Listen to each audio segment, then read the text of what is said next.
problem about inflation or the advantage of inflation is that usually people don't realize what's happening or they realize it too late. So that's why you need economists. You figured out the easiest way is to decrease real salaries by inflating away the purchasing power of the people.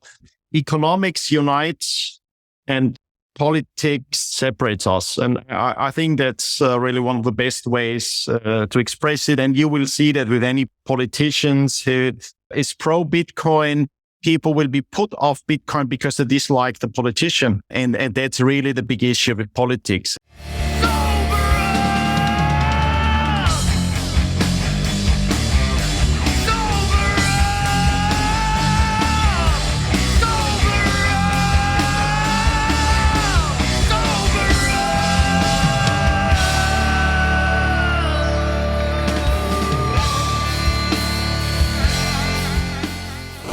Welcome back to the Freedom Footprint Show, a Bitcoin philosophy show with Knut Svanholm and me, Luke the Pseudofin.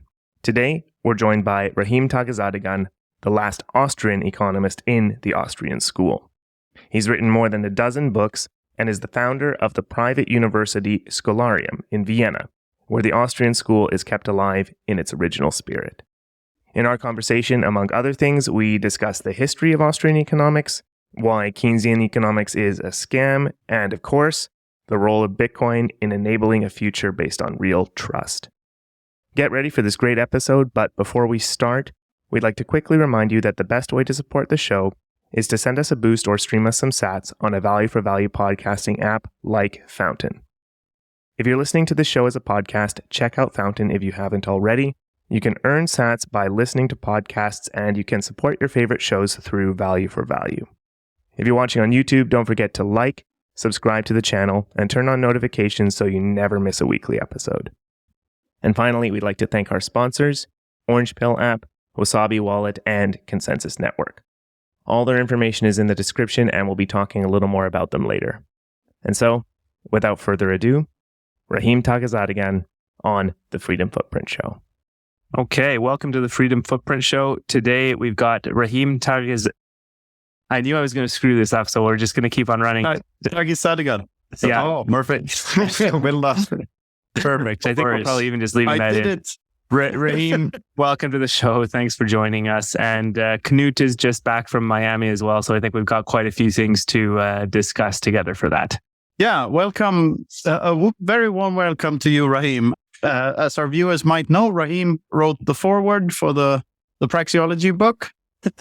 And I'm very grateful for that. So, Rahim, for those of our listeners that do not know who you are, could you give us a brief introduction to who you are and why you're so suitable for writing forwards to Praxeology books? Yes, I'm an Austrian economist who's actually from Austria. The rarest of those already rare niche of economists. Even though my name doesn't give it away, I have Iranian heritage. I grew up in Austria, and of course, I didn't discover the Austrian School in Austria. It completely disappeared. I spent some time in the United States, and there I discovered that this tradition was still alive. I thought it was just a footnote in the history of ideas. That's what I had been taught at the university in Vienna. And so since then, I tried to bring back the tradition and rediscover it in its original form, which I think was a very interdisciplinary approach to understand the crisis in society at the time. But Austria-Hungary of the time was very well advanced in having problems and even a kind of psychological and spiritual crisis, which we have been in since then. So it was one of the early countries that were confronted by modernity and postmodernity. And we've been coping with that ever since. We sure have. And in the US, I believe you worked at an observatory as something completely different, right? Is that right? Oh, yeah, this was a military zone, which isn't on Google Maps. But originally, I'm a nuclear physicist. So explains part of the work that led me there. But as nuclear science was more or less destroyed by politics in Austria, I haven't been really able to pursue that career here. But I've also studied economics and sociology on the side, originally because the proportion of women was much higher than in physics, nuclear physics. But then I found my niche, that the natural sciences have a high division of labor. So you usually spend your time in front of a screen on a tiny problem. And physics is about the simplest problems that you can confront head on. And economics about the more complex problems. Already in physics, I was most interested in complexity and phenomena of complexity. So it lent itself to the approach of the Austrian School.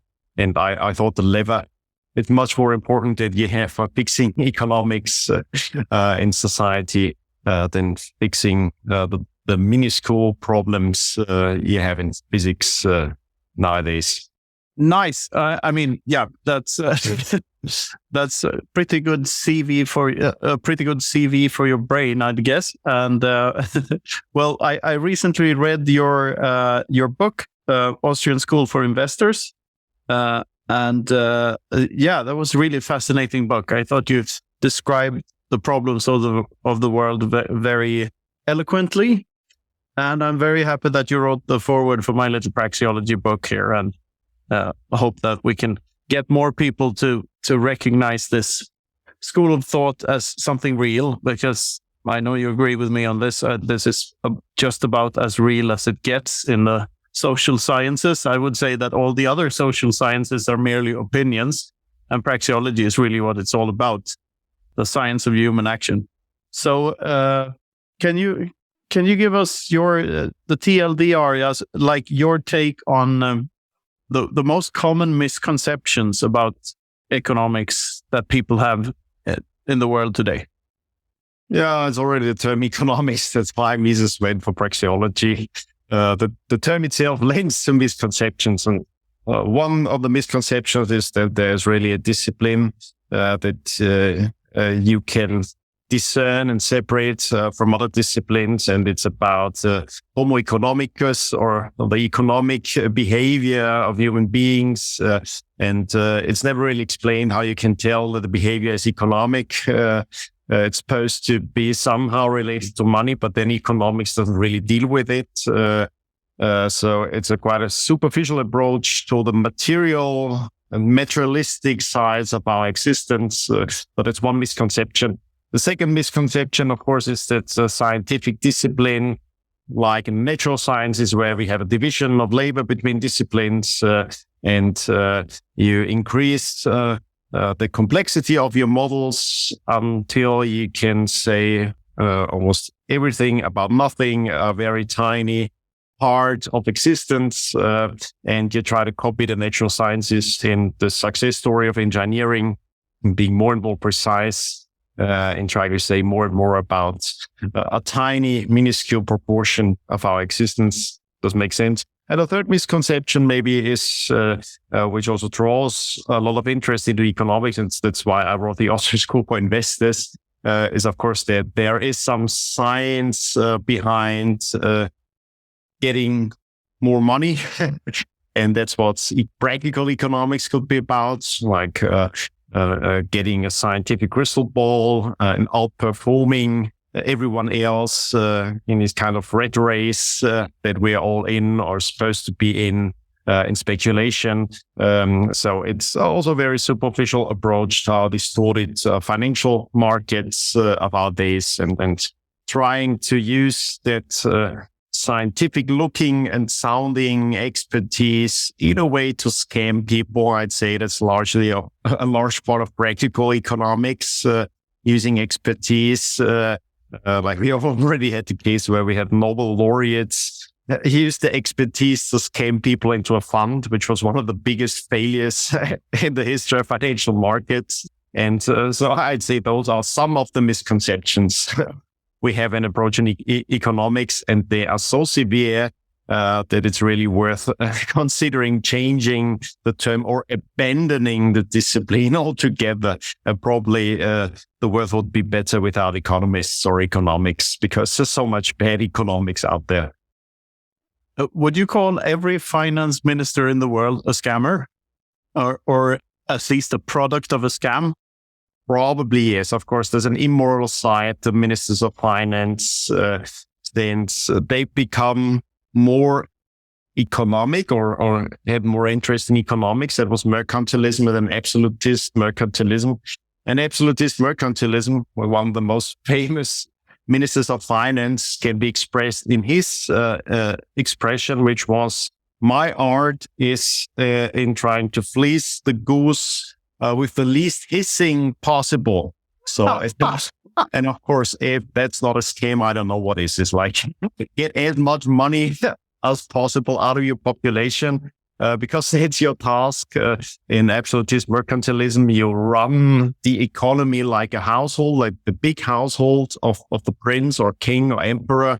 And that's what your task as a minister of finance is. So it sounds very scammy from the beginning. It has been a scam from the beginning. And probably it has only been superseded by the scam of monetary policy, then, which has in a way been separated from the Ministry of Finance and turned into institutions, which in Europe aren't even national institutions anymore. So the power of the Minister of Finance to scam has been limited. So he's now a secondary scammer only.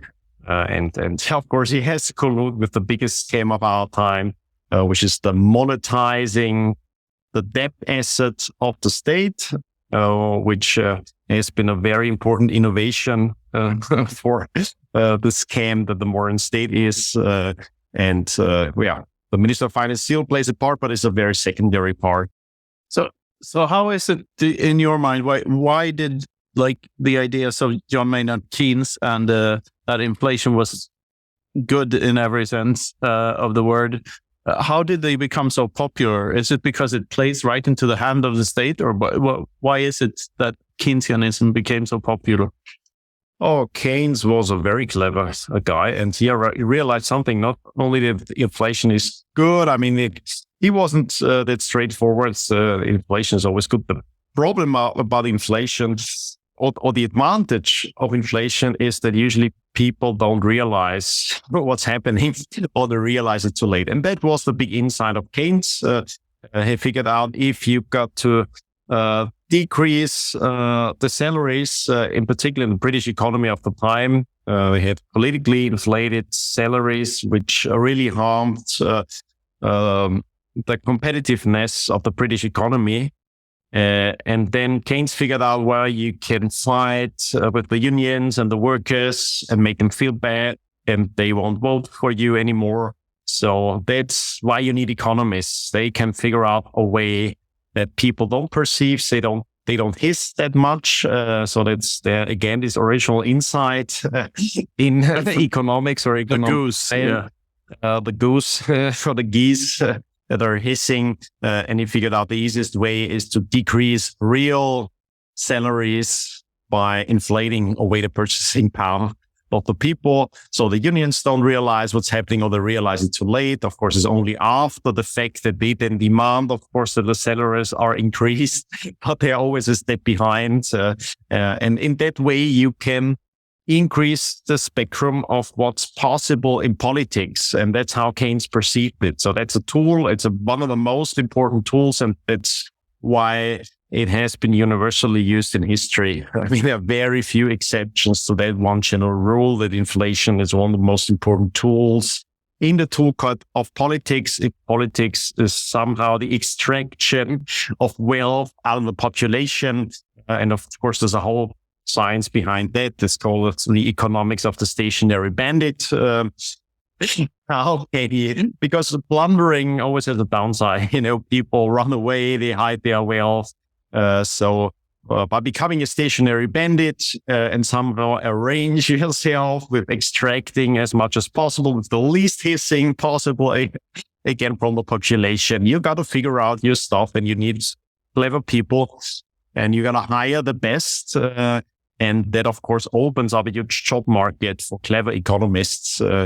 And that was one of the reasons why Hayek was a contemporary of Keynes, and they even taught at the same university, and they were even friends. And Hayek realized that something funny is happening. All the young economists, they turn Keynesian.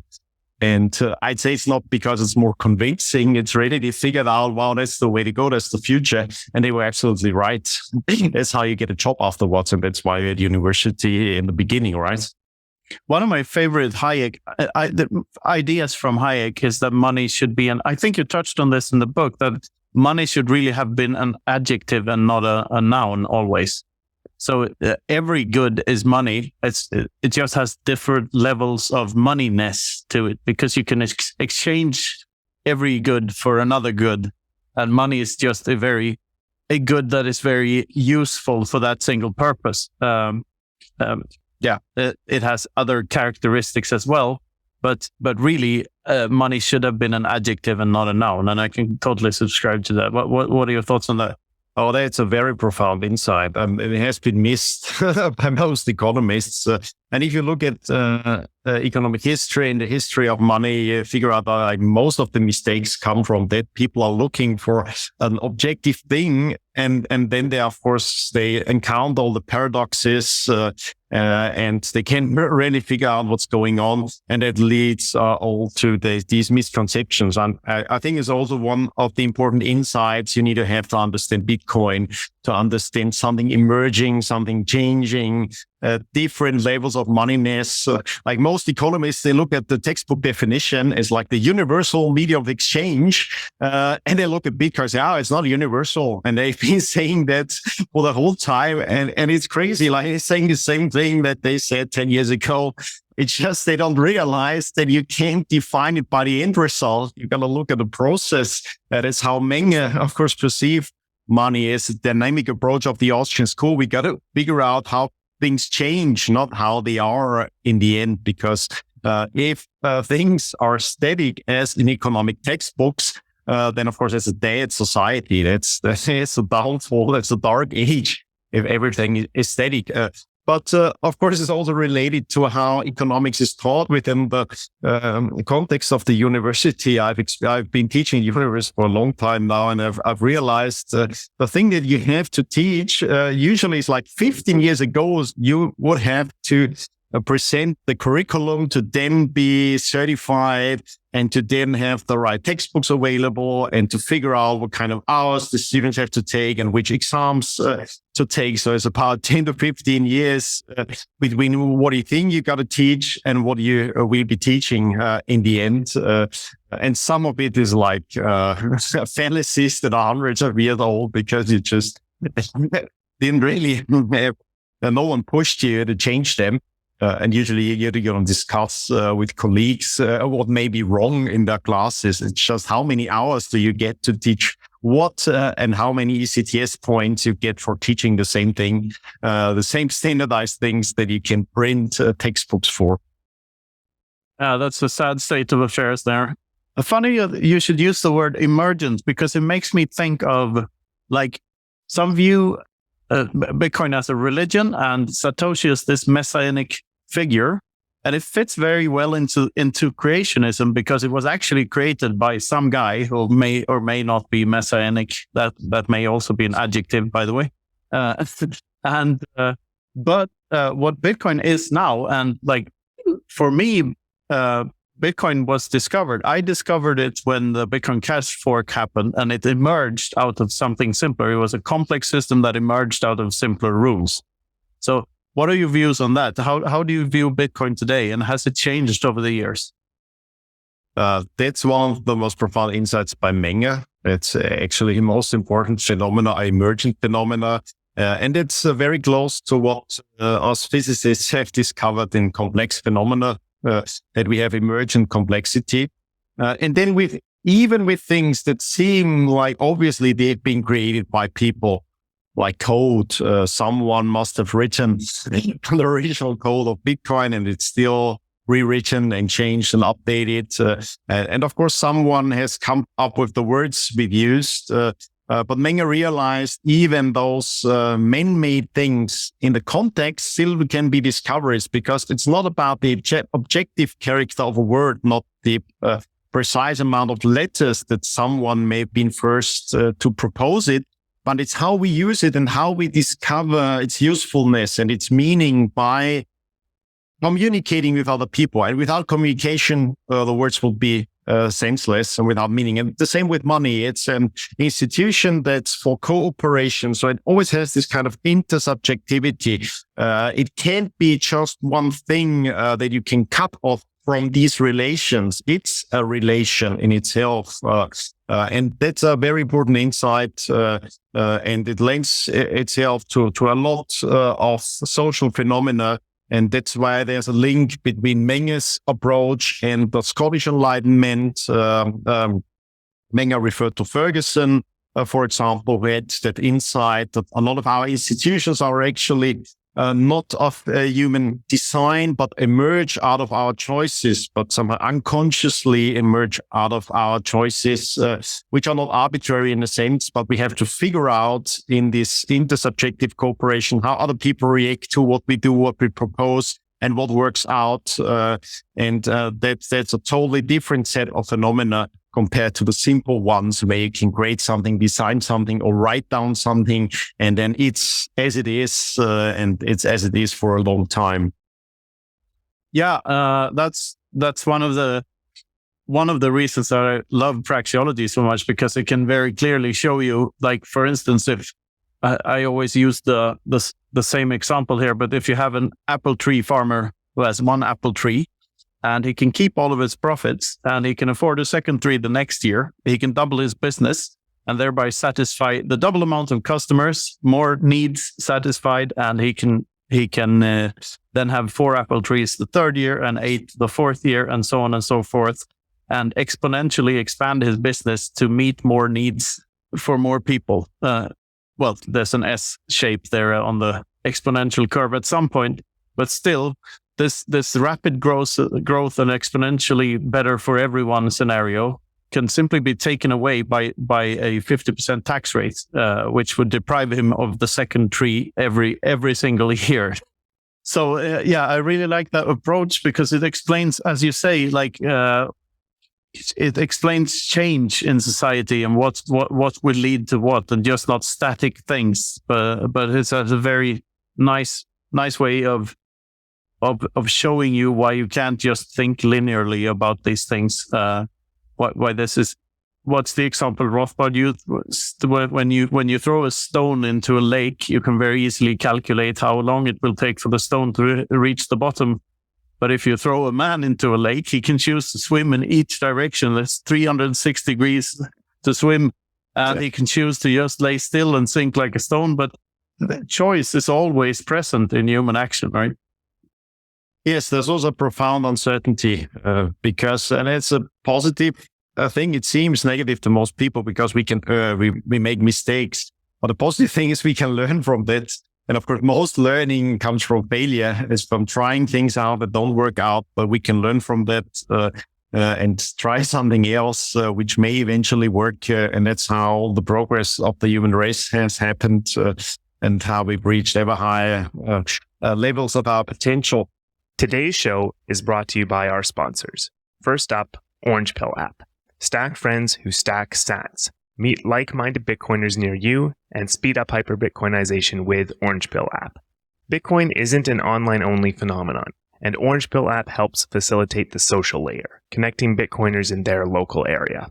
The best part is it maintains your privacy through the whole process, and since you have to subscribe to access the app, you know that everyone there is high signal and cares about Bitcoin. A great new feature is events. You can now create local events and meetups right from the Orange Pill app to help build your local community while maintaining the Bitcoin-only signal. Orange Pill app is available on iOS and Android. Download now.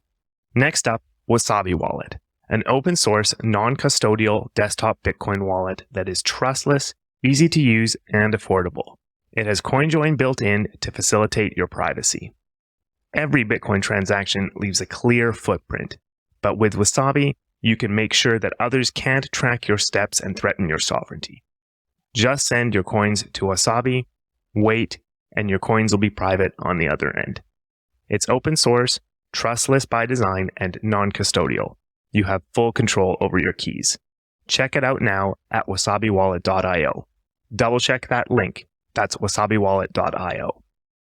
Nice stuff. As Luke said there, but in the beginning, I just returned from Miami, and one of the most, one of the events given most attention to was the speech from a presidential candidate, Robert F. Kennedy. So it was the nephew of John F. Kennedy, I believe, and he says that he's pro Bitcoin, and he's a Democrat, and he says that Bitcoin is democracy money, and that they will make they will make sure that running a node is legal and that it's not taxed at the individual and stuff. And this made me think a lot about people's, relationship with politicians and what they think politicians can and cannot do for Bitcoin. So I put up a little Twitter poll this morning saying that what's better for Bitcoin, politicians that are pro Bitcoin, politicians that are anti-Bitcoin, or Honey Badger doesn't give a shit. And so which one of those three would you advocate for? Well, obviously, the third one. I think that's the result of your poll as well. The third one got the highest amounts of votes. But what sort of depressingly, the second largest was like politicians who are pro Bitcoin. And there's a very good case to be made. But let's say that the third one wasn't an option. Would you rather want a politician to be pro Bitcoin or anti Bitcoin? Oh yeah, that's a good leading question. I know, but probably. I mean, it depends. If in the short term, it means politics, which is the politics that concerns you, because the politics of your environment being very anti-Bitcoin, and you suffer from that, and you're torn because you may want to have to leave that jurisdiction. And then there's a change of heart, usually change of parties, change of politicians in power, and they become pro-Bitcoin. Then, of course, you'd be in favor of people not suffering from politics. In the long term, it's, of course, a problem, because usually it means that you pin your hopes on those politicians. And just as they may have changed from bad politics to good, or for your interest, good politics, it may change again.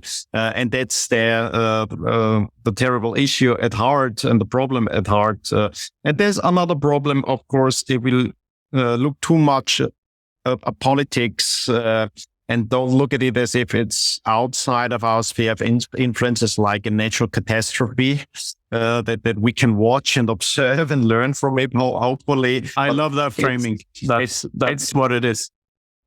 We think it's like something we can change. We're up for frustration, and a lot of frustration, and that frustration was felt by the members of the Austrian School very early. Karl Menger pinned all his hopes to the Crown Prince Rudolf, who committed suicide. And then Menger was like, I invested so much of my life in that guy. He even went on travels with him, and he took him to Scotland, and he exposed him to market economy. And he had really high hopes that he would be able to reform that sclerotic political structure of the Austro-Hungarian Empire. But I mean, if we hadn't committed suicide, I'm pretty sure the outcome would have been worse, because he was a pathological person, and he would have failed to do the structures, and would have made probably things much worse than they were already. And then for a short time, members of the Austrian School had very high positions, even the political administration. But if you look at the practical achievements, they don't look that good. It's like Böhm von Barberg, who was the Minister of Finance for a time. He was the one who introduced the income tax in Austria. He had really very sound. I didn't know that for that. Because the older way of financing the state was through projective tariffs and fees and so on, very inefficient system. So he thought if you replace by a very efficient but very low income tax, that would be an improvement. But of course, we've learned the same lesson in the US as well. It starts with a very small, efficient income tax, but of course, that's somehow you bridge them and the triggers first, and that was a very naive way of approaching a centralized government and thinking it'll be more efficient. Of course, in the beginning, it's all more efficient, but then it's efficiently fleecing the geese of the population. And it's a big problem. So then later on, the frustration increased, and Mises already, when he was asked, so what would you do if you were in power? If you were, for example, the head of the central bank, he said, I would step down. And of course, he frustrated the people asking that question. And it was an insight going back to Bern Barbeck, even one of his teachers who had his own political experience, who realized that there is an old opposition between power and what he termed economic law, between the dynamics of societies. And he thought that in the short run, only in the short run, power can prevail. But in the long run, it'll be these praxeological laws of the science of human action that will prevail in the end. And it's usually very costly to count on power in the positive or negative. If you want to get rid of something or you want to trailblaze for something and use power for it, usually it's a very short-term approach to do that. And then eventually the later generation, one of my teachers was Roland Barthes, who was the most important German-speaking student of Hayek. He coined the phrase economics unites and politics separates us. And I think that's really one of the best ways to express it. And you will see that with any politicians who is pro-Bitcoin, people will be put off Bitcoin because they dislike the politician. And that's really the big issue with politics. And most people assume it's like getting a politician on board means it'll be more people united behind Bitcoin. But usually the opposite is the case. What's really uniting is that exchange, that cooperation with other people, and reaching out to people with whom you may not share the values, the culture, the biographical background, but still realize that's what money is for. It's linking people, it's bringing people together. And that's what Bitcoin should be for, uniting us around the globe with that very neutral, cosmopolitan infrastructure that only a very neutral money can provide, which is the least political possible. Oh, beautifully put. I'm going to remember this and steal it someday. That's so good. Like politics divide and money unites. That makes me think of KYC and know your customer policies, which are, in my opinion, they do the exact opposite of what money is supposed to do, because money is supposed to be a tool we can use so that we can trade without knowing each other. Because if we already know each other, if you know your customer, you don't need money. You can just exchange favors or whatever and keep track of stuff some other way. Just write stuff down or whatever. But when you the very purpose of money is to not need KYC. And if it's not neutral, it's not really money, is it? It's or the moneyness of the money goes down. So it has less of the adjective money. We may still call it money in the noun sense, but its effectiveness as such diminishes when we meddle with it in any way. And this, of course, includes inflation. That's of course the biggest problem of all. So, what's your thoughts on that and on KYC and this and such? And why do you think it's so common now? And why does it creep into every political decision? Yeah, that's politics again, is tribalism behind it and trying to control people and knowing everything about everyone. Whereas, in fact, money, the main importance of money is in catallactics. And that's the smaller part, but more important part of praxeology, which is about the exchange between people that don't know each other, which means they don't trust each other yet. If we trust each other completely, usually the amount of money we need is much less, or maybe zero, because probably we'll do the same things, and then we'll just maybe advance something. When I have more apples, we are both apple farmers. That's why we trust each other. We do the same things. We are brothers. And then when I have more apples, I give some more to you, but it doesn't make any sense because you have the same amount of apples. So it's really the diversity, and it was Mises' insights. It's really diversity that leads to exchange, because this diversity usually means that we have a hard time trusting each other because we don't really know each other, because we are not alike. We are different. We have different challenges, different experiences. That's why money is that important. If we all trusted each other, we were all a band of brothers, we wouldn't really need money that much. It's that a part of uncertainty and lack of trust that enters it. And that, of course, was a crucial insight by Satoshi Nakamoto as well, that money is there to fix a trust issue and bridge a trust issue. And how bridging that trust issue is really crucial for economic cooperation and for the win-win value creation that Catallactic is all about. And I really like this term as well, like praxeology. It really makes sense. Catallactic comes from Greek, sounds again a very difficult term, but it means not only to exchange, it means to going from being enemies to being friends, going from being divided by our politics, which is usually different because we have different interests and different preferences and different ideas, how we want to live, going to being united by the means of exchange, by figuring out that there's a win-win possibility, even if we're very different and benefiting of each other. And the more different we are, the higher is the win-win opportunity we have.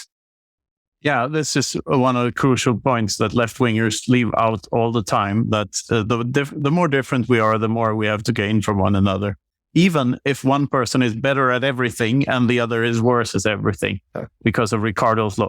But this talk about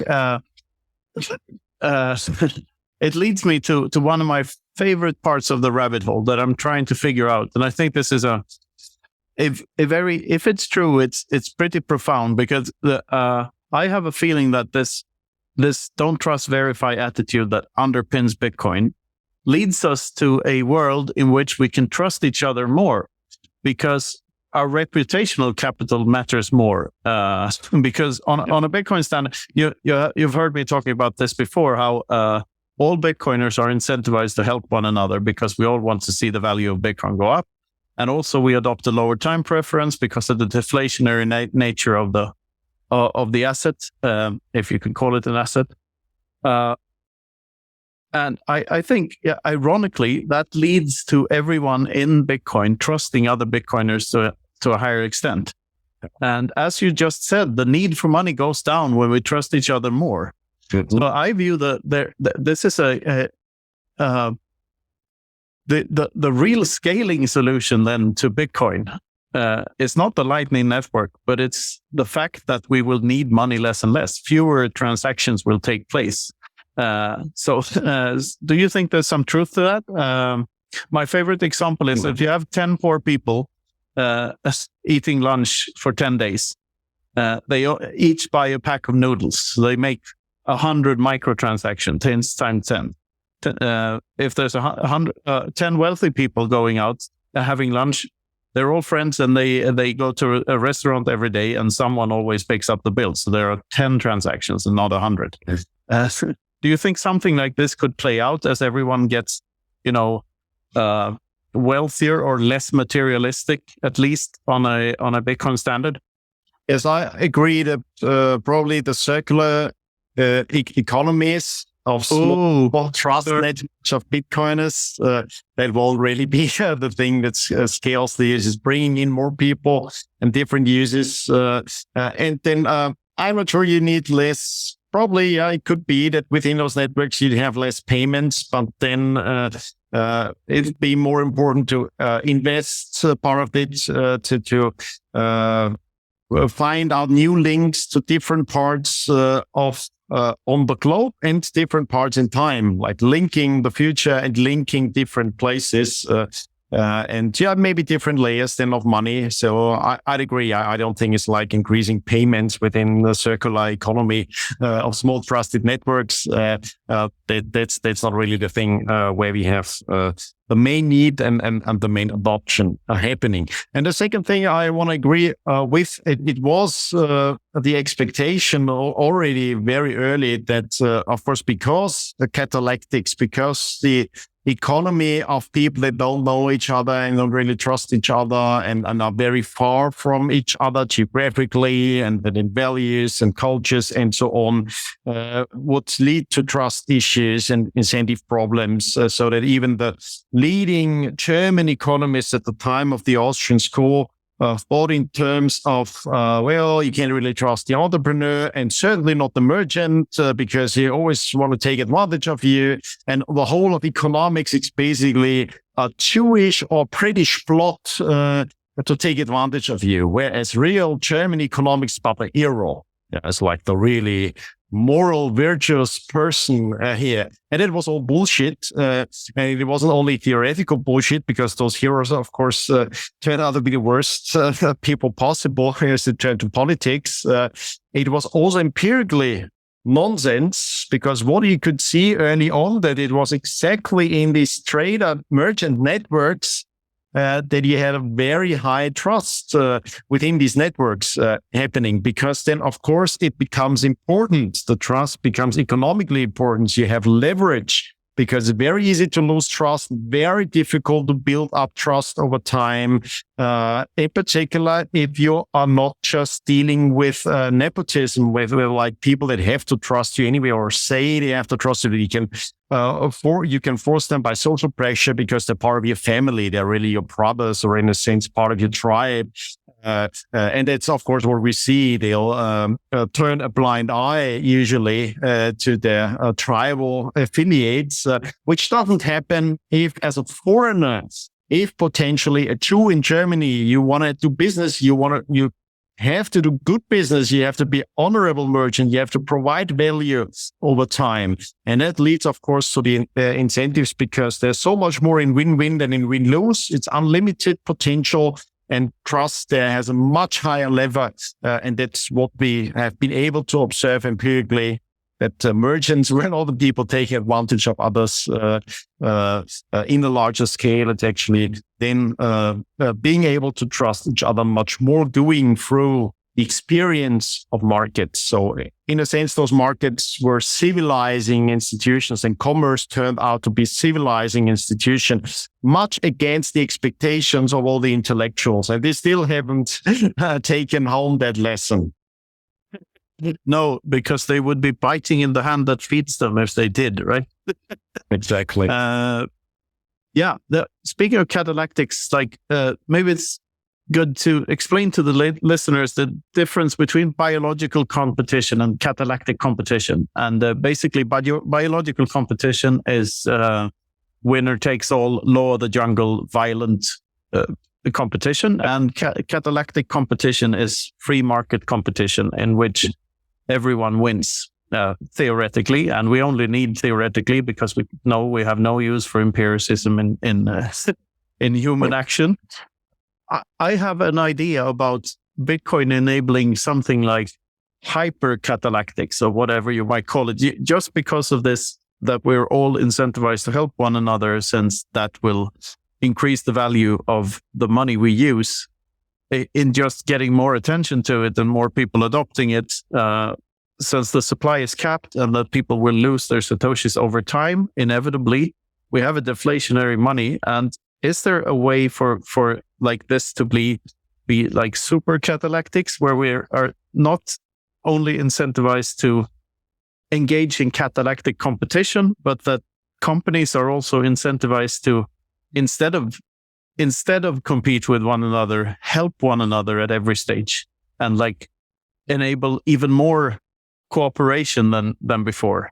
That's two things. One is like the difference to biological competition. Of course, the main difference is usually biology means limited resources within an ecological niche, which you replace other contenders for those resources, either with your genetic heritage. You can have more children survive, or at the same time, like getting rid of food competitors. And that's a well-known problem, even in I'd say physics or physical biology. It's called the Räuber-Beute-Problem, expressed by the Lotka-Volterra equations, which are like the Hunter-Pre problem. And there you see cyclical catastrophes of limited resources, basically organisms preying on each other without being able to increase the supply in a long-term win-win way,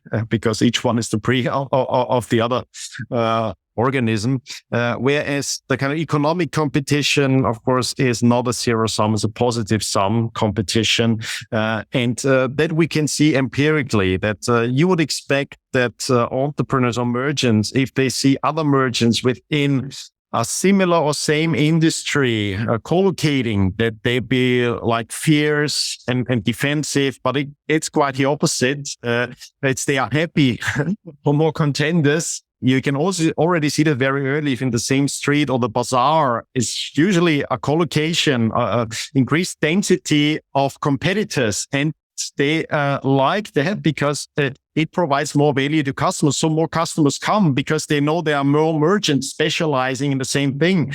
So you have a higher quality and a higher supply at the same time. And the discipline of competition, which of course is mainly to the advantage of the customers. So you have more customers coming and the whole pie gets larger and larger. And it's why competition business usually is synergetic. And you fairly early figure out that just doing exactly the same thing within a limited range doesn't make any sense. You got to diversify, you got to specialize, and the firms that are, for example, market leaders, it looks like they've replaced a lot of companies. No, usually they are very specialized companies.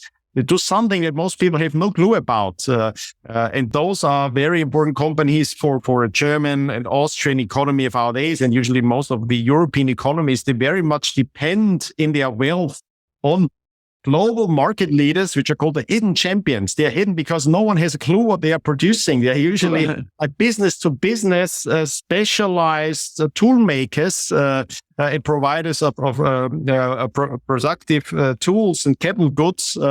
And by specializing out of that competition, they get an advantage. And that's exactly the opposite of being zero-sum. You don't do the same thing everyone else is doing within a limited range.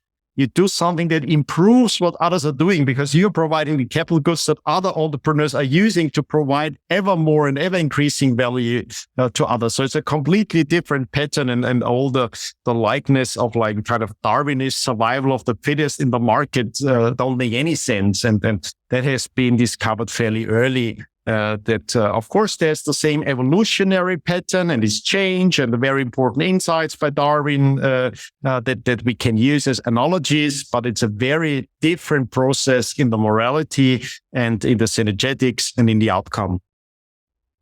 All right. So one company that comes to mind is MicroStrategy.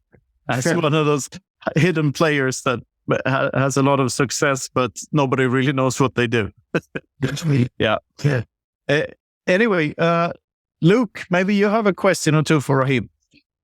Well, hey, Rahim, this has been fantastic. I love that you can talk on this subject in such great detail. I have a feeling this is going to be like a really, really good, if not introduction, a deepening of the knowledge of Austrian economics for many of our viewers. But maybe just to take a little bit of a step back, can you explain a little bit more about, I guess, the basics of Austrian economics historically? Because you were mentioning a lot of figures there, and I think maybe some people might not be familiar with Menger and Mises and stuff. And so can you give us just a little bit of historical context there? Yes. The founder of Austrian economics was Karl Menger in the 19th century, late 19th century.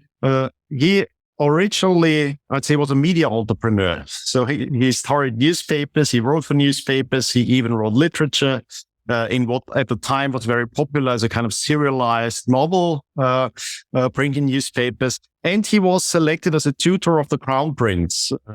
Because at the time, Austria-Hungary was a belated modernizer with huge dynamics. So Vienna, within a short time, became a financial hub, an industrial hub, a scientific hub and cultural hub of Central Europe, more or less, with other important cities, of course. Menger came more from the Polish realm of Europe. He was born in what is now Poland, and then moved through those important cities, part of which are in the Czech Republic now. And it's quite typical of this Austro-Hungarian realm. It's just Central Europe, which gets modernized with a dynamic which puts it up front in the world. So Vienna became one of the 5 most important cities in the world within that time.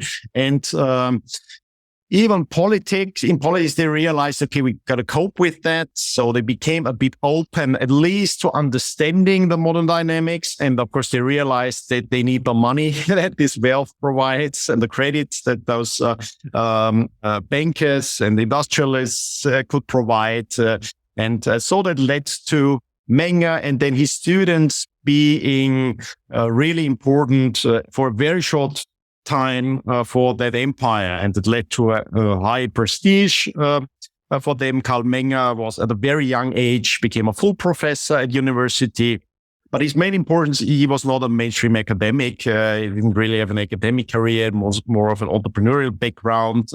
Most of the members then of the Austrian School who had that von in the title, which means nobility, was actually low nobility, which means the recent nobility. So their fathers or grandfathers were ennobled because they were successful entrepreneurs or engineers.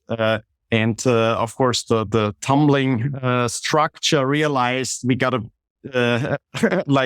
refreshen the elite in a way by those successful people. So that was a bit of the background.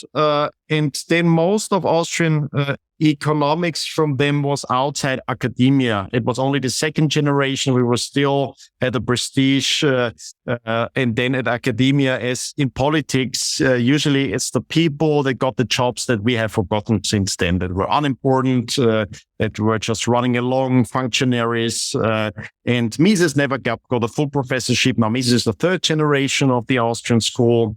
So it's Menger, then he has important academic students who are Wieser and Böhm von Barwerk, but his really favorite students are much lesser known today, and their impact is very hidden. So he had his two favorite students were Felix Somari and Richard Schüller, and Somari didn't go into academic, and he recommended to them not to go into academics because then he got quite pessimistic. He realized where Europe was heading, where Austria-Hungary was heading, and he realized what academics is about.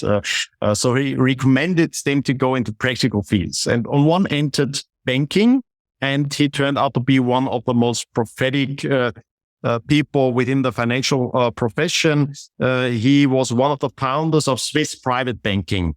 And as a refuge within the war and destruction times, largely underrated in its importance, this kind of financial infrastructure for rebuilding after the war, I'd say. But he's little known. He has written a very important book, and he has been called the Raven of Zurich because he was so prophetic also in his decisions, investment decisions as well.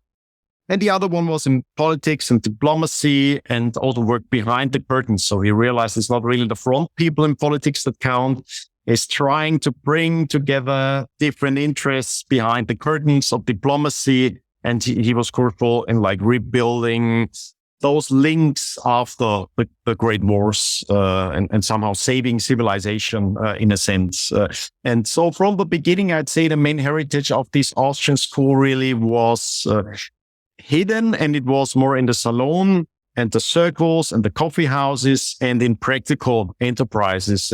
And for me, the peak of the Austrian school is the Mises Circle, which is not at the university. It's at his day job, which is the Chamber of Commerce. And he just uses the rooms there. They are beautiful rooms they have. And there he had a kind of seminar, but it was not at all like someone teaching a class at university. It was inviting the brightest people of his time in an intimate circle where you try to figure out what's happening. And they discussed not a lot of economics. He had a lot, it was just a few economists, but also scientists from different fields, and he has practitioners as well invited, like entrepreneurs and bankers and managers attending his circle. And the main topic that is discussed was epistemology: is how can you know something? How can you figure out something? Why can't you really trust the scientists of the time? What's the problem with scientific public policy and the experts? So that already happened there. There's a crisis of confidence and trust in the experts, in the elites. And how do you cope with that? How do you cope with a society in crisis where no one is sure who to trust and who is selling you ideas because he has an interest? So it's all about that. And that's where really praxeology emerges in the Misesian expression, which he tries to figure out the epistemology behind understanding economy, cooperation, and society, and the society in crisis mainly. And then he's, of course, Europe goes down, burning, and Mises, like many others, can escape first to Switzerland and then to the US. And he helps a lot of colleagues, even those don't agree or not part of the Austrian School, have very different approaches. He tries to save as many people as possible, and it's like kind of network of people try to help each other, save each other.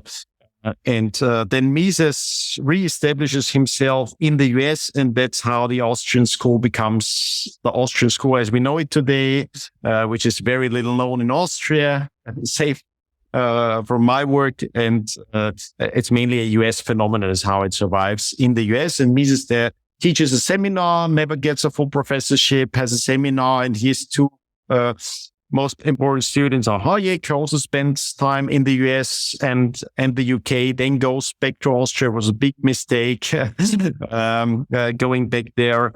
So you could say his most important European student is Hayek, and his most important American student is Murray Rothbard. And Murray Rothbard is crucial in like keeping praxeology alive as a living tradition. His most important student then is Hans Hoppe, and Hans Hoppe becomes one of my teachers. Then that's my over the time how it survived as a living tradition. I'd say going for those people. So that's Ling Menger, Böhm von Barwerk, Mises, then Hayek and Rothbard, and Hans Hoppe and Hayek's only important student who really wrote about the Austrian School as a living tradition.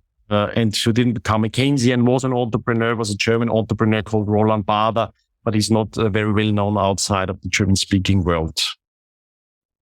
Those seminars you talked about, they sound an awful lot like a Bitcoin conference. Like maybe not the Miami one, but still, they sound like a gathering of clever people and entrepreneurs doing stuff together. We love those, of course. Actually, can you both talk a little bit about this the Praxeology book now, and Rahim, maybe your views on this as how this book can be useful for people to get into the topic?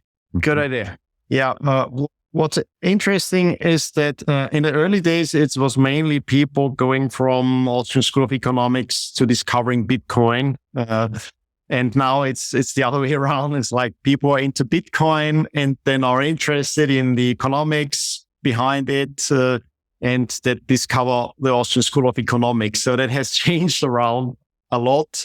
And that's why I think it makes a lot of sense in that regard to go on writing books about Bitcoin, writing about a book on praxeology. And I hope it helps Bitcoiners who then develop these broader interests. And I also agree with the second thing that you said, those circles remind you of the best Bitcoin conferences. And exactly, Bitcoin is a similar topic. It's very interdisciplinary, and it brings together people from the practice enterprise, of coding, of finance, with people who have a deep interest in really the most complex theoretical issues of our time. So there's a similarity there as well, I'd say. And of course, Praxeology is unique within the various economic schools in highlighting the importance of money. And it's quite interesting. I mean, you would assume that money should be like the focal thing in economics, but it's not. Most of economics really eschews money and then treats it as something that's just there. Obviously, there's a neutral wheel behind which activity really flows, and a very abstract approach to it. And it's, of course, where it's a very natural link. And I'm convinced that Satoshi Nakamoto can be considered as a member of the Austrian School. And I see quite a lot of science there. And I consider him one of the practical students of the Austrian School, quite similar in his impact potentially, and how he's hidden, how it's concealed, how it's not a famous academic pop star or Nobel laureate. Very similar to practical impact of the Austrian School over time. And I know lots of people no one else would know are not really famous and have an outsized practical input in enterprises, in finance, in diplomacy in a certain sense, in new projects that bring forward civilization. I think that's quite similar. And always the question, what unites the brightest people of the time, and I think Bitcoin is one of the topics, as maybe used to be the Austrian School back in the days. Well, they're intertwined, sort of, and I always viewed it as Bitcoin makes the libertarian dream possible in a way. In a way, it really wasn't before, because of like these gangs of bandits called governments taking over everything at all points, and in this cyclical, destructive manner, where they form a constitution which looks nice on paper, and as you say, they start with a small income tax, and a mere century afterwards, which is a fairly short time frame, you have either a civil war or a war between nations. And it's ending in totalitarianism and something going south very fast. And Bitcoin provides a way to sideline that and to bypass it, the whole process, in my view. And another thing I want to tell you about the Praxeology book, I brought it to Miami, and there was a Mises Institute booth at the conference. So I gave them a book, and I told them my strategy, which is exactly the same as when I wrote the Bitcoin book, that I'm just going to unapologetically write one without asking anyone for permission, and then crash all the parties a year later. So here's me hoping to get invited to Mises Institute stuff in the future. Well, we'll see what happens. One thing maybe to add to, or have a slight disagreement in that it's a linear progression. Somehow Bitcoin is a linear progression, as like a weak theory of progress, is how Rothbard calls it. That will be the final salvation from us being trapped in politics.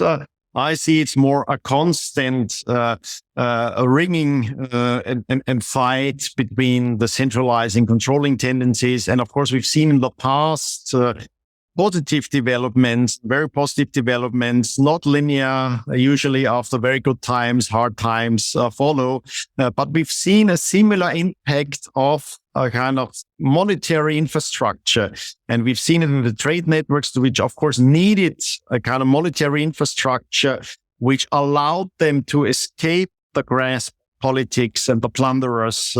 It was in the precious metals and merchants realizing that don't trust verify, don't look at Caesar's image on the coin, don't look at the number indicated on the coin, just weigh it and measure it. And that's how, of course, the big merchants realized they set They have a unit of account which is not an objective thing. It's not an existing coin in operation. So you somehow separate yourself when you separate money and state in a sense which has already happened in the past, and it may happen again. And so it's not a linear progression. We had good times even in antiquity, where enterprise, which usually doesn't enter the history book so much, but is, of course, the main driving force behind the wealth in antiquity, and then wealth in the Renaissances that have happened since then. And they all show a similar pattern of having infrastructure for these links between people, allowing cooperation between people. And those links are not only physical links, and even behind the physical links of the roads and the railroads and the bridges, you need the economic power in the sense, or the wealth to be able to build and finance those things.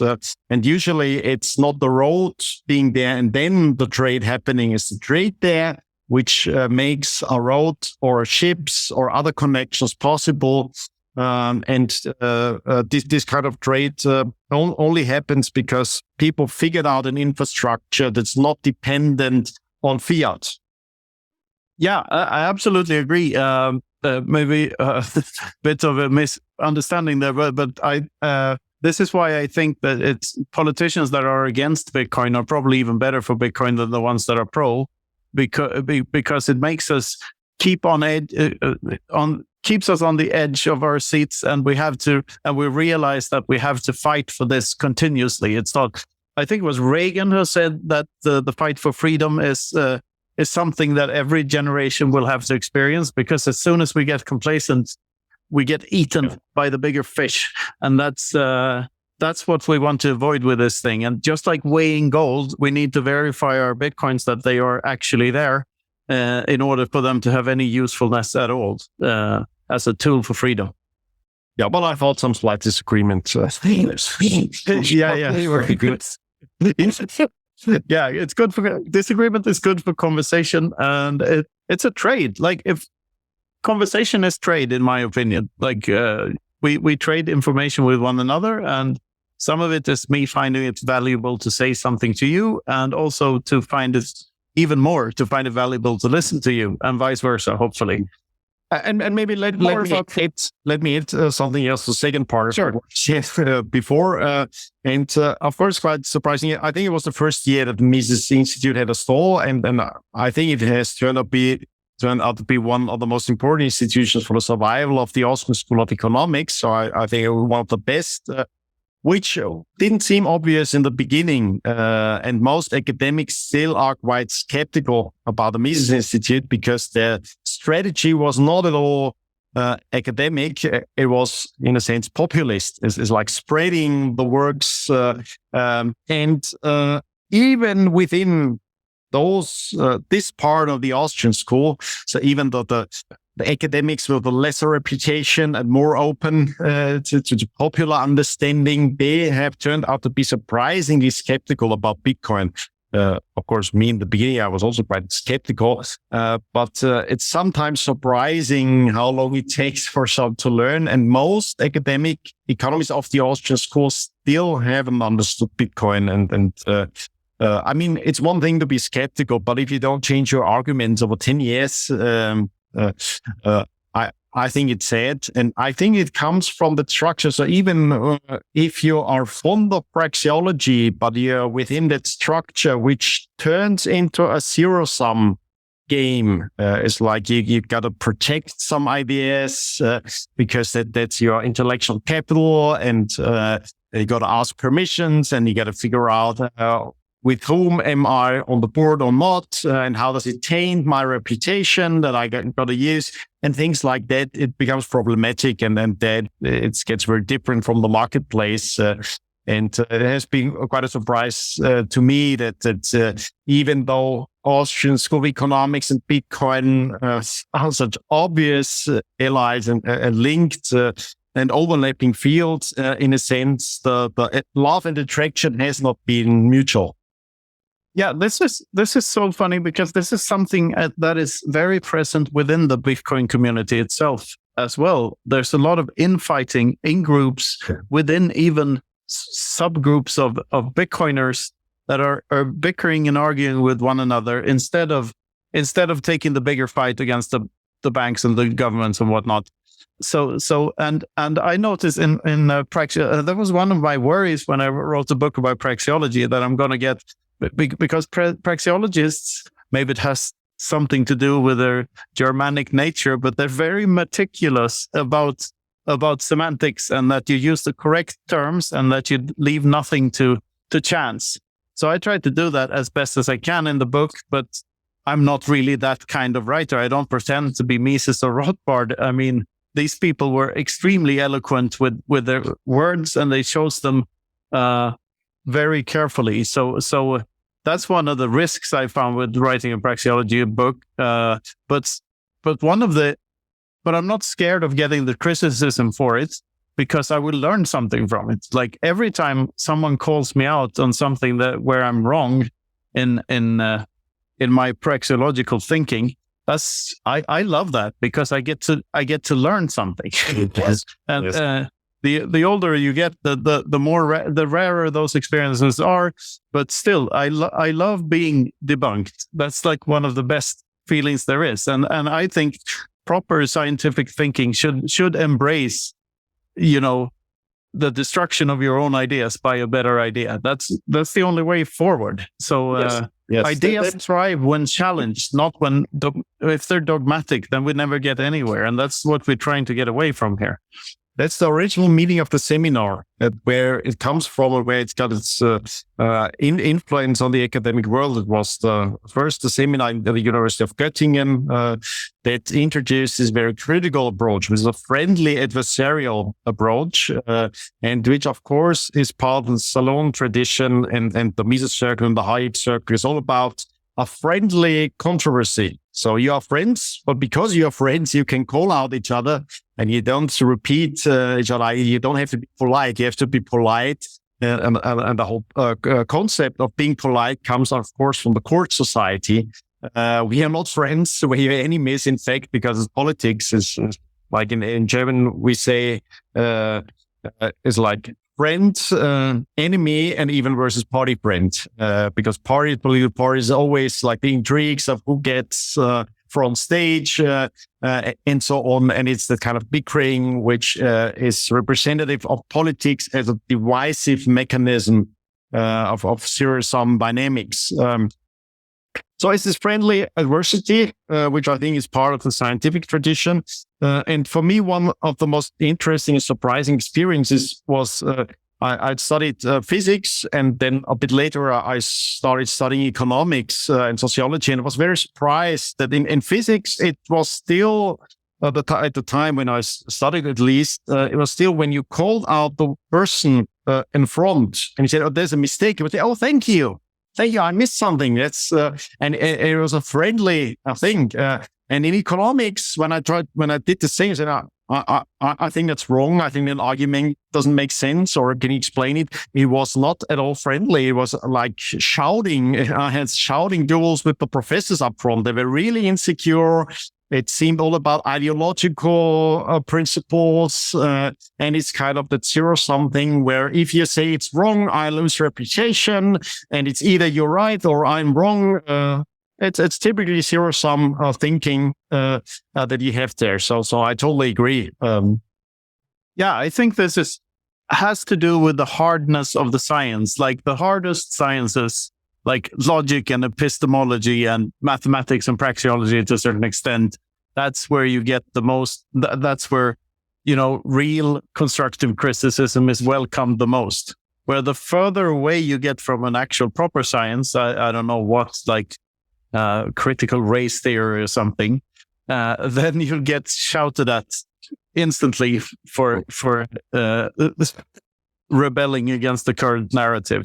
So but it doesn't come from the people; it comes from the structures. That bring about that kind of thought. I've been teaching at universities for a long time now. I think 15 years or more already. Mm-hmm. But I also teach at a Scholarium, which is a private institution that I founded with a colleague.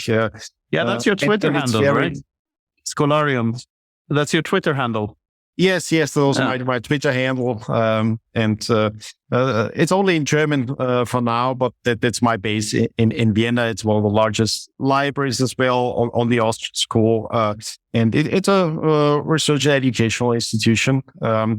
And the difference is profound, of course. When I teach, I always foster controversy. So if everyone agrees, I bring up arguments and ideas to challenge that. Because that's the only way to understand, to critically discuss something. At university, when I try to do the same, some students really don't like it because they get confused. It's like then they'd ask, okay, but at the exam, like, what's the right answer? So you don't get how you can introduce controversy. Is like, oh, there's an argument for that, and you gotta understand that is like too complicated. You really want to have like tell us the right answers to everything, but right, of course, not in epistemological sense. Is like, how can I pass the exam sense, getting my certificate, which of course you are mainly for at university, and it's in a sense saddening. It is, and I would call that kind of behavior, I'd call it bad hill to die on picking. But like there are very many bad hill to die on pickers out there that pick fights with people they ought not fight with, but ought to listen to and have engaged in fruitful debates with, rather than to just stop them at the door and shout them out. And in academia, the things you see from these more fringe academic institutes and universities in the US and everywhere else, where people are completely expelled and ousted from the communities by mobs of people demonstrating that they're Nazis and everything when they're everything but. It's just depressing to see how institutions that are supposed to promote free thought and propel humanity forward just go into this state of the complete opposite, dogmatic, just judging of everyone. It's really a depressing state of affairs. But but Bitcoin fixes that, right? I mean, in Bitcoin, merit matters, and it's about the only thing that matters. If your ideas are good, they are going to be people are going to take note of them, and you'll get your message out there somehow, and you get to talk to all these other people, because like all the barriers, this is a completely new field. Praxeology is not, but Bitcoin is. So that's a good way in for people who have interesting thoughts. I mean, try them out in there. That's my tip. Yes, I agree that not only Bitcoin, but in a more general sense, money is, of course, underrated in its importance for those structures. It's in a sense you can follow the money and figure out why people behave the way they behave, not because they're determined being materialistic. It's because they have ends, and money is a very universal means to achieve your ends. That's why they care that much about it. Even and even those, or in particular those who say they don't care about money, usually are determined the most by a materialistic outlook. And you can explain lots of things by that. It's like you can explain the state of economics by looking at what kind of jobs do economists get. How do they make money? What's the business model of being an economist? And then you can figure out, of course, what does it mean to be an academic functionary at a university, and how do you have to work and function? You can explain a large part of the wokeness as a recent phenomenon by these kind of material incentives happening there. So I think in a sense, Bitcoin fixes this also means that like money is really crucial as an infrastructure. And if there are distortions there and people feel dependent on the fiat structure, then you get very bad outcomes. And we have seen that in academics. I mean, one of the ways to explain the crazy ideologies and political substitute religions that emerged in the 20th century and were replaced, of course, the tradition of the Austrian School and led to all kind of craziness.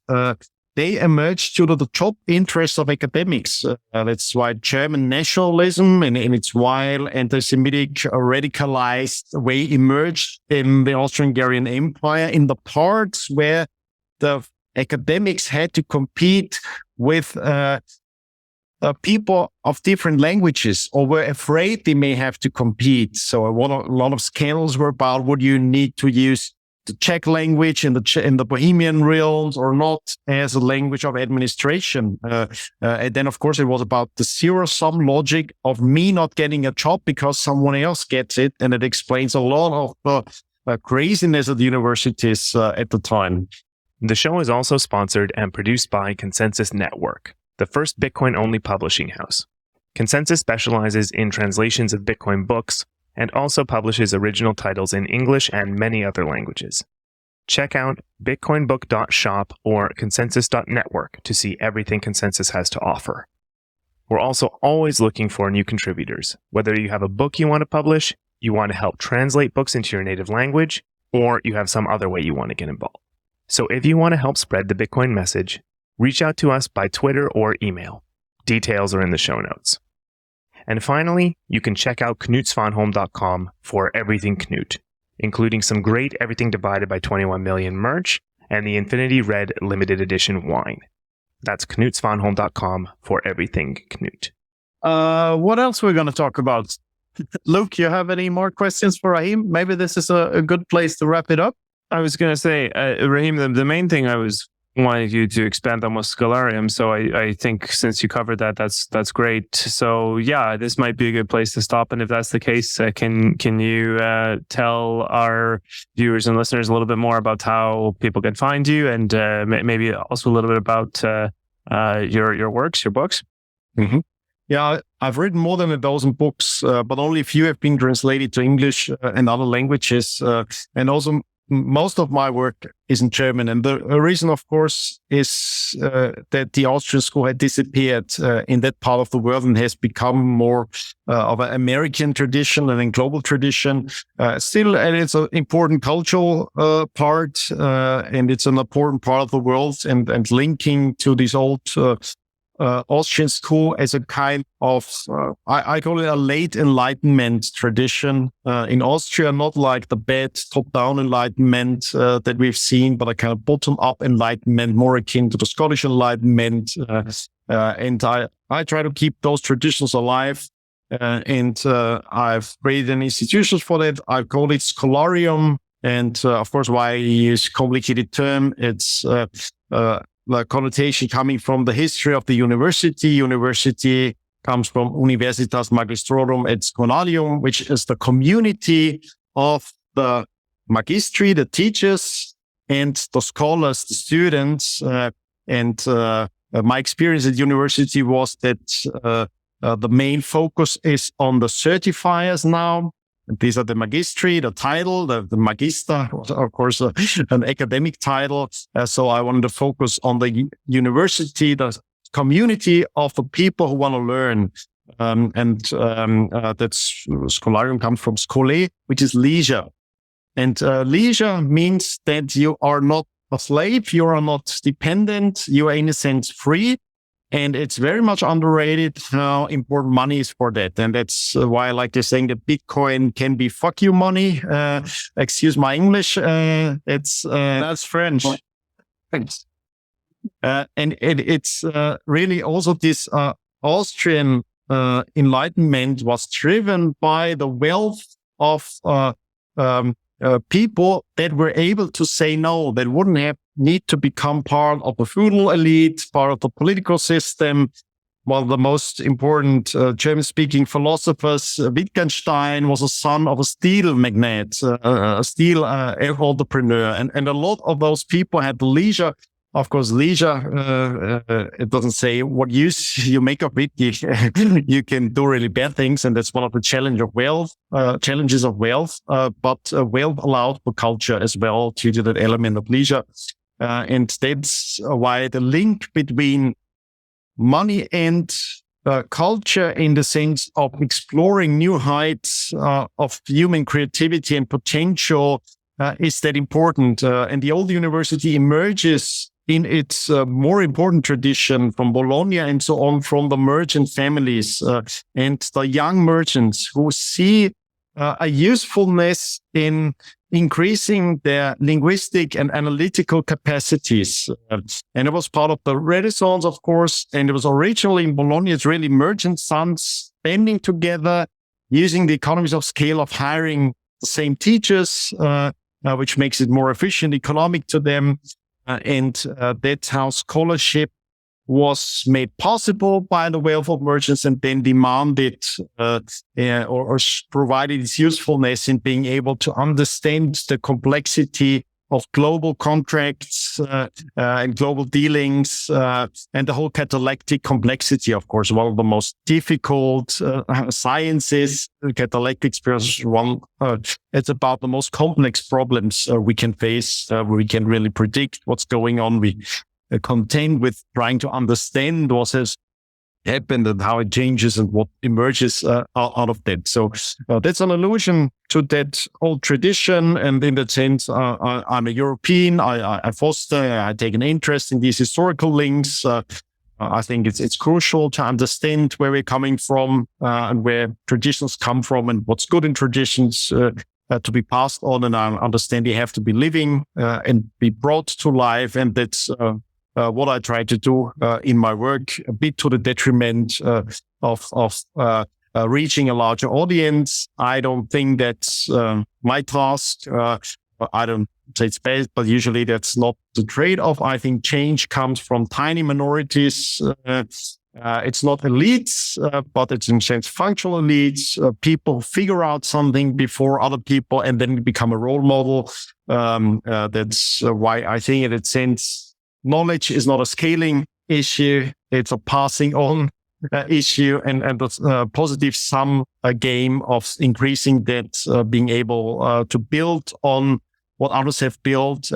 And there are, I think, one of the best analogies is that we are all dwarfs standing on the shoulders of giants. That's like the original idea of the scholastic tradition of passing on knowledge and standing on the shoulders. And I try to stand on shoulders and not fall too much, because there's always a risk in introducing, of course, new errors into the world.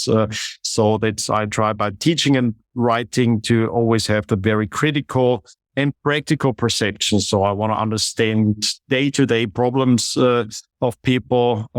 I take an active interest in practical issues, and that's what I try to do at the Scholarium. So it's not really teaching from textbooks.